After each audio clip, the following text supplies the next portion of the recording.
अभी मेरे को लास्ट मोमेंट में ये कुछ कहा गया, मुझे लग रहा है कि मैं कुछ कोविड, क्योंकि आज का सब्जेक्ट टोटल कोविड से है, तो कुछ मैं अपने भी विचार रखना चाहूंगा।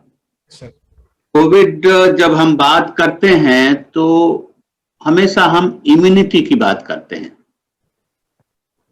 और इम्यूनिटी की जब हम बात करते हैं तो एक बात मेरे समझ में, मैंने बहुत पहले जब शुरुआत 2020 में कोविड हुआ था, और अब हम सब जैसा जान रहे हैं कि हम second phase Covid, second wave जो है कोविड का अपने उतार पे है, और हम ये सब जान चुके हैं कि अगर आप कोविड में डेथ देखिए, अगर आप पूरे इंटरनेशनल फिगर्स को कंपेयर करते हैं जब हम, तो देखा गया कि एवरेज जो है 1 मिलियन मतलब 10 लाख में लगभग 400 से 500 लोग, 10 लाख में 400-500 लोग पूरे वर्ल्ड का ग्लोबल एवरेज निकल के आया था। दूसरी बात ये आया जब हम अमेरिका और अपने जो हमारे जो डेवलप्ड कंट्रीज हैं, एफ्लुएंट कंट्रीज हैं, अमेरिका जैसे देश, वहां भी अगर उसको हम 10 लाख पर डेथ देखें तो लगभग 1,500 से 2,000 के बीच में 10 मिलियन पर लोग मरते थे। और अगर हम वहां अपने भारतवर्ष की बात देखें, जो हम नेचुरली हम अमेरिका जैसे डेवलप्ड नहीं हैं, इम्यूनिटी ऐसे भी कही जाती है कि शायद अमेरिकन की इम्यूनिटी ज्यादा अच्छी है, लेकिन मैं इससे वाकिफ नहीं रखता हूं। अगर भारतवर्ष की डेथ रेट आप कंपेयर करें, अभी लेटेस्ट जो निकला है वो है कि लगभग 200-220 माने पर 10 लाख में, मिलियन में सिर्फ 200 से 250 लोग मैक्सिमम लोग मर रहे हैं। 400 वर्ल्ड का एवरेज है, अमेरिका का तो हजारों में है, लेकिन भारत का वर्ष का बहुत कम है उसके कंपैरिजन में। दो हमने सेकेंड वेव में बहुत डेथ देखी, वो एक अलग इशू है, लेकिन हम जब पूरा एवरेज करते हैं तो ये निकल के 200-250 पर मिलियन डेथ आ रहा है।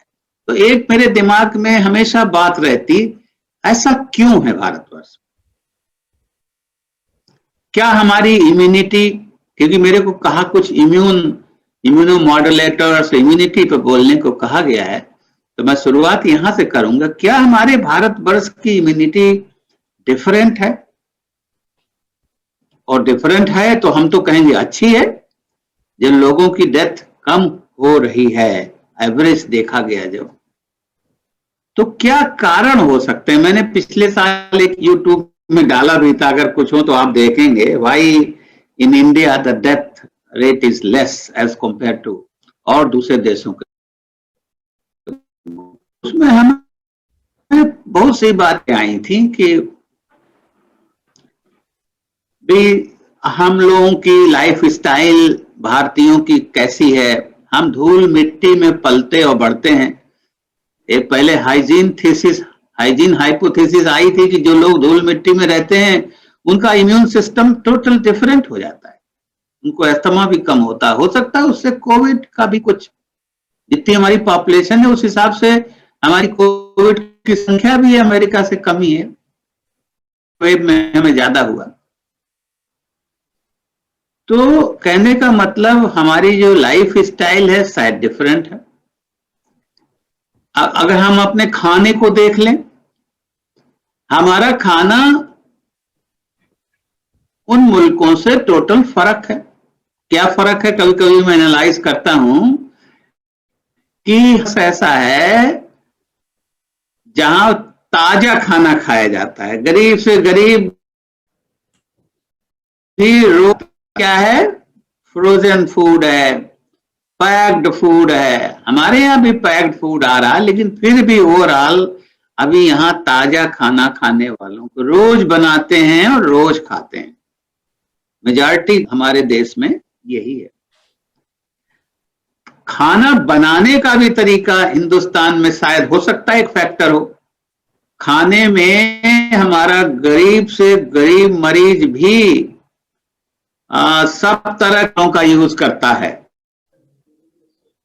जैसे नाम लेता हूं, हल्दी है, अदरक है, सौंफ है, धनिया है, और अभी आपने सारे आयुष सिस्टम को देखा, सारे काढ़ों को देखा, सारे, तो इन मसालों में कोई न कोई ऐसी प्रॉपर्टी जरूर है जो हमारी इम्यूनिटी को डिफरेंट करती है। ये मसाले विदेशों में बहुत, मैं तो रहा हूं, जापान में रहा हूं और अमेरिका में रहा हूं, वहां तो मसाले नाम की चीज कोई होती ही नहीं। तो ये भी हो सकता है, हमारा लिविंग सिस्टम फर्क है। हम अभी हो रही, लेकिन अभी भी हमारे बहुत से कंबाइंड फैमिली में।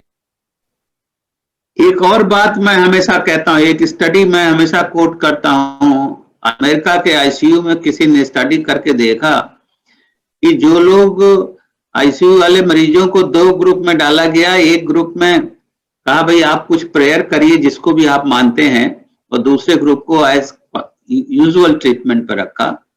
तो यूजुअल ट्रीटमेंट के अलावा उनको प्रेयर भी कराया दो, तो प्रेयर वाले ग्रुप में मॉर्टेलिटी कम हुई।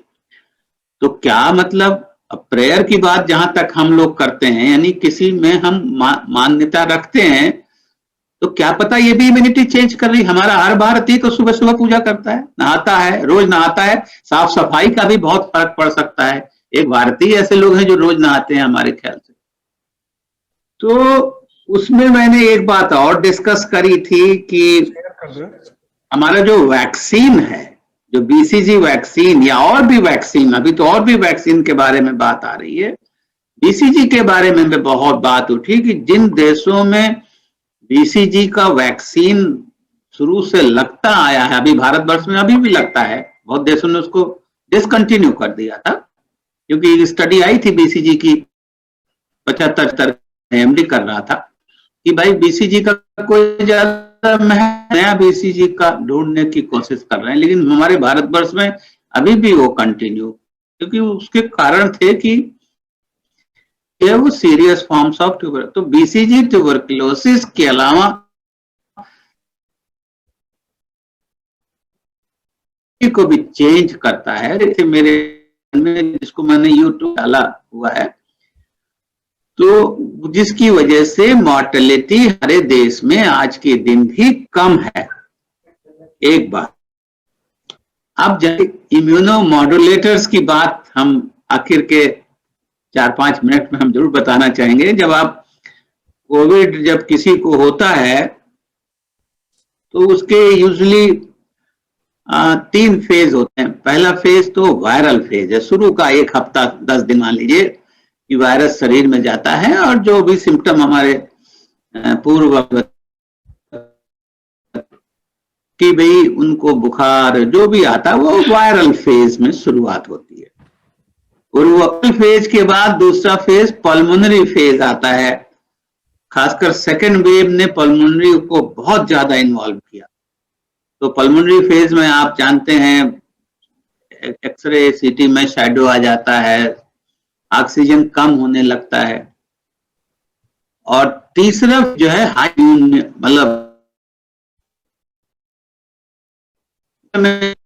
पर इम्यून फेज में आता है, जिसमें आप देखते हैं तीसरा फेज जिसमें आप साइटोकिन क्राइसिस होती है, मरीज जो है वो आईसीयू में जाता है, वेंटिलेटर की जरूरत पड़ती है, और इसमें से कुछ लोगों को इन्फेक्शन भी हो जाता है, सेप्सिस भी हो जाती है, और उसमें से कुछ लोगों की डेथ भी हो जाती है।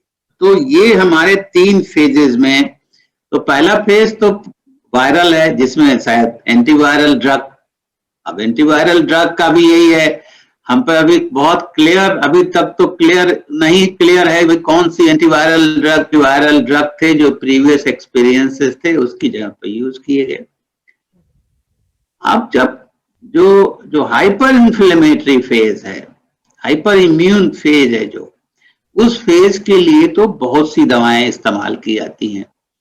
उस फेज में मतलब आप स्टेरॉइड भाई इम्यूनिटी की बात करते हैं तो शायद स्टेरॉइड इम्यूनिटी को डिप्रेस भी करता है और चेंज भी करता है। तो आप देख रहे हैं स्टेरॉइड का भी यूज कोविड में, अगर कोई दवा जो एक सबसे सफल मानी गई वो शायद स्टेरॉइड ही मानी गई, अप्रोप्रिएट डोज में, अप्रोप्रिएट स्टेज पे और ड्यूरेशन देखते हुए, तो शायद जीवन रक्षक बन और बहुत लोगों की जीवन इसने बचाई। जैसा अभी पाठक जी ने कहा कि इसने बहुत लोगों को ब्लैक फंगस और ये भी काफी एक्सपोज किया, लेकिन काफी लोगों की जान बचाई। तो ये भी एक तरह से हमारा इम्यून मॉडल।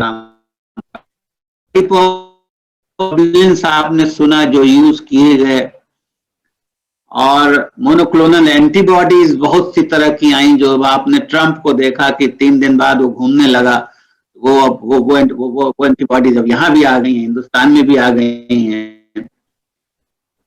और बीसीजी का आपको जिक्र किया, बहुत जगह बीसीजी का भी इस्तेमाल किया गया इम्यून मॉड्यूलेटर की तरह से पाया गया।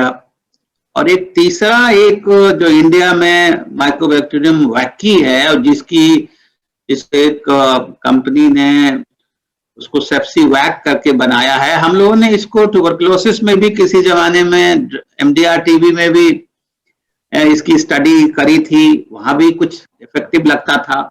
अभी सेप्सी वैक का जो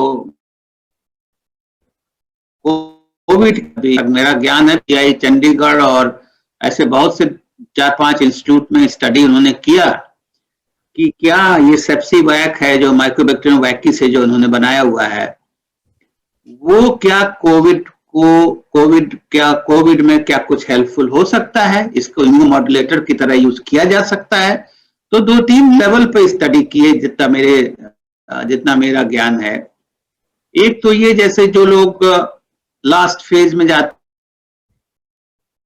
हैं, लोगों को आप जानते हैं जितने भी इम्यूनो मॉड्यूलेटर ड्रग हैं, चाहे एंटी IL-2 हो, जैक इनहिबिटर्स हों, बहुत सी दवाएं हैं जो दी जाती हैं, ये सेकते हुए शायद कुछ इम्यून मॉड्यूलेशन हो जाए और लोगों की जान बच जाए। तो उसमें इस तरह से सेप्सी वैक का भी इस्तेमाल, खासकर जो लोग बहुत सिक फॉर्म में गए, सीवियर फॉर्म की कोविड हुई, एडमिट हुआ, वेंटिलेटर पर गए, तो और उनको ये दिया, तो उसमें कुछ लोगों को लगा, इनिशियल स्टडी में लगा कि डेज ऑफ हॉस्पिटलाइजेशन रिड्यूस हुआ, कुछ डेथ भी कम हुई। तो ये भी एक तरह से इम्यूनोमॉड्यूलेटर की तरह से काम कर सकता है। दूसरा, जैसे हमने बीसीजी बताया, बहुत से कि बीसीजी लोगों को प्रिवेंशन के लिए हॉस्पिटल हेल्थ केयर वर्कर्स को लगाया गया। ऐसे पीजीआई में ये भी स्टडी हुई कि ग्रुप को लिया और इनको ये सेप्सी वैक लगाया और फॉलो अप किया, एक कंट्रोल ग्रुप लिया और देखा कि जिन लोगों को सेप्सी वैक लगा था उन लोगों को इन्फेक्शन इससे कोविड से कम हुआ। तो कहने का मतलब ऐसे ये हमारे यहाँ सिस्टम में बहुत से चीजें छुपी हुई हैं। मैं खासकर जब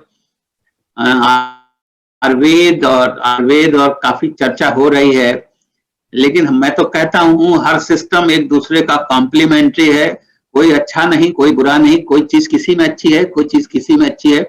खासकर मैं आयुष सिस्टम को हमेशा कहता हूँ बहुत सी चीजें छुपी हैं, उसमें पता नहीं होंगे, जिसमें रिसर्च करने की जरूरत है, निकलने की। तो एक बात ये बड़ा क्लियर है कि जब हम कोविड की बात करते हैं तो इम्यून मॉड्यूलेशन हो जाती है, और बहुत सी चीजें ऐसी हैं जो अभी मैंने शुरू में अपने ओपनिंग रिमार्क में कहा था, ये 1.5 साल पुराना कोविड रोग है। कभी कभी मरीज मुझसे भी पूछता है, साहब मेरा क्या होगा, फाइब्रोसिस हो गई, अभी पाठक जी ने कहा। हमने कहा देखो भाई, हम लोग भी तो सीख रहे हैं इस रोग में, अभी 1.5 साल ही तो पुराना रोग है, अभी कैसे। लेकिन जैसा अभी लिटरेचर बता रहा वो इस तरह यही, जितना हम लोग पढ़ लिख के समझ रहे हैं या जितना अभी 1.5 साल में जिन मरीजों को देख के समझ में पाए हैं, उससे लगता है कि आप ठीक हो जाएंगे। पोस्ट कोविड की बात अभी पाठक जी ने बहुत डिटेल में किया। तो मेरा मानना है समय काफी चीजों को हील करता है। Even fibrosis, it has been worked out, previous जो और मर्स और उसमें हुए थे, उसमें भी देखा गया 6 महीने के अंदर अंदर बहुत से लोगों की शैडोज रिवर्स हो गई, और बहुत से लोग ठीक हो गए। तो मेरा कहने का मतलब है कि इम्यूनोमॉड्यूलेशन का कोविड में भी बहुत इफेक्ट है। बहुत सी नई नई चीजें आई हैं जिसका हमें देखना है।